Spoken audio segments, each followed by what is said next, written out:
करोड़ों साल पहले जब स्वर्गलोक में देवराज इंद्र अपनी शक्ति और ऐश्वर्य में मदमस्त थे, उन्हें ज्ञात ही नहीं था कि संसार के प्रति भी उनका कुछ दायित्व है। इससे संसार का संतुलन बिगड़ सकता था। इस चिंता को दूर करने ऋषि दुर्वासा सप्तऋषियों के प्रतिनिधि बनकर देवलोक की ओर बढ़े। इसी समय उनको ऐरावत पे बैठे देवराज इंद्र देवताओं के साथ आते हुए दिखे। प्रणाम ऋषि दुर्वासा, आपका स्वागत है।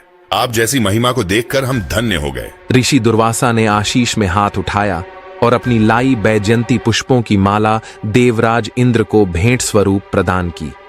अभिमान में चूर होकर देवराज इंद्र ने माला को ऐरावत के गले में डाल दिया और ऐरावत ने उसे गले से उतारकर अपने पैरों तले रौंद डाला। अपना ऐसा अपमान देखकर ऋषि दुर्वासा क्रोधित हो गए और बोले, हे इंद्र, तूने जिस अभिमान से मेरी दी हुई पुष्पमाला का आदर नहीं किया, मैं ये श्राप देता हूं कि तेरा त्रिलोकी का वैभव नष्ट हो जाएगा। ऋषि, कृपया हमें माफ कर दें, हम पर दया करें। जिस प्रकार तूने मेरी दी हुई माला को पृथ्वी पे फेंका है, उसी प्रकार तेरा और तेरे समस्त देवगणों का त्रिभुवन श्रीहीन हो जाएगा। इस प्रकार कहकर ऋषि दुर्वासा वहां से चल दिए। ऋषि दुर्वासा के शाप के कारण देवताओं की शक्ति क्षीण हो चुकी थी। इसका लाभ उठाते हुए असुरों ने स्वर्ग पर आक्रमण कर दिया। देवताओं ने अपनी पूरी ताकत लगाई, परंतु वे असुरों की शक्ति के सामने टिक नहीं सके। स्वर्ग अब हमारा है। इन देवताओं ने अपनी शक्ति खो दी है। अब यह राज्य असुरों का है। हमारे पास अब कोई विकल्प नहीं बचा। स्वर्ग हमारे हाथ से चला गया। हमें मार्गदर्शन की आवश्यकता है। चलो भगवान ब्रह्मा के पास चलते हैं। इस विपदा का हल ढूंढने सभी देवता ब्रह्मा जी के पास गए। हे ब्रह्मदेव, हम घोर संकट में हैं।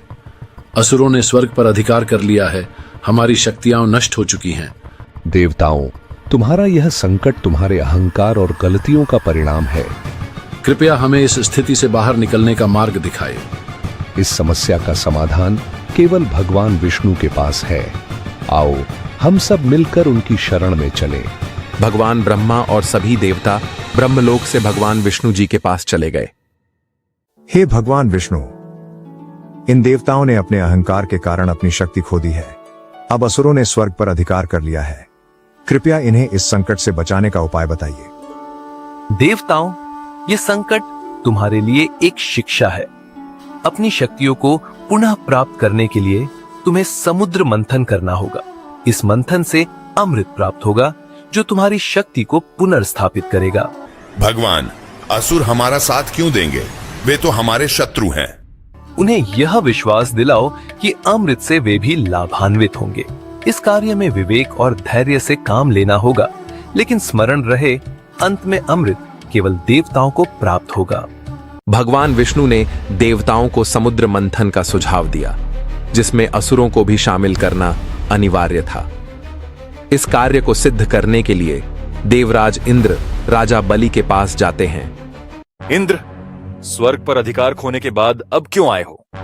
हे बलि, मैं यहाँ एक प्रस्ताव लेकर आया हूँ। यह प्रस्ताव न केवल देवताओं के लिए बल्कि असुरों के लिए भी लाभकारी है।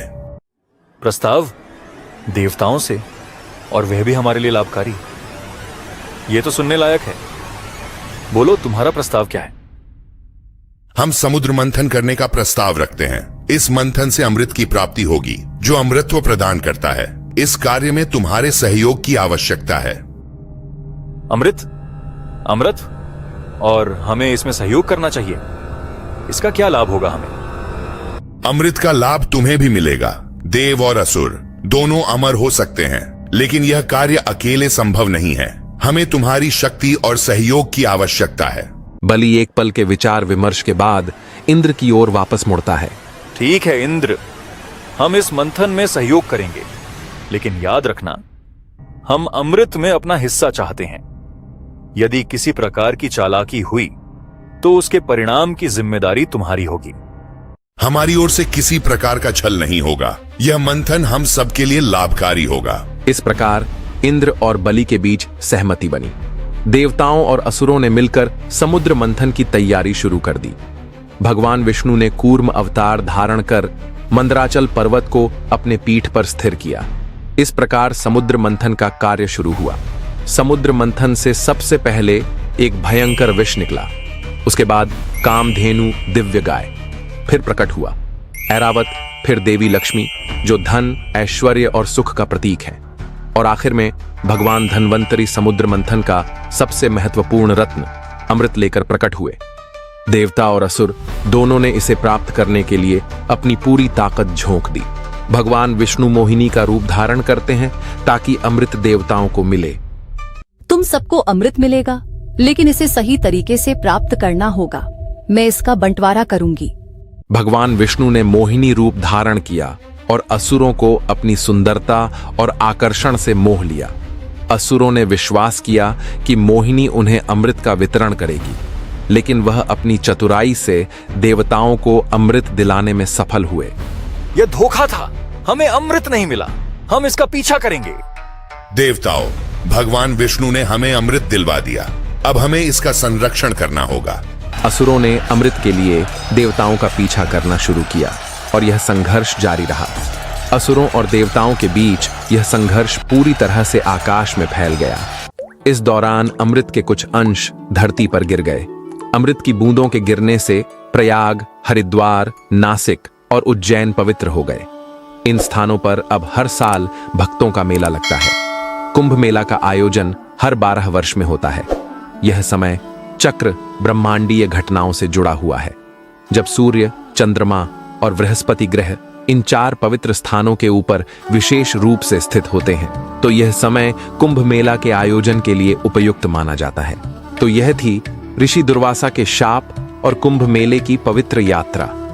एक शाप से उत्पन्न हुई यह अद्भुत कथा अब हमारे लिए एक प्रेरणा बन चुकी है।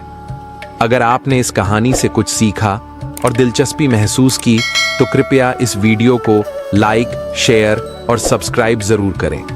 इससे हमें और बेहतर वीडियो बनाने की प्रेरणा मिलेगी। धन्यवाद।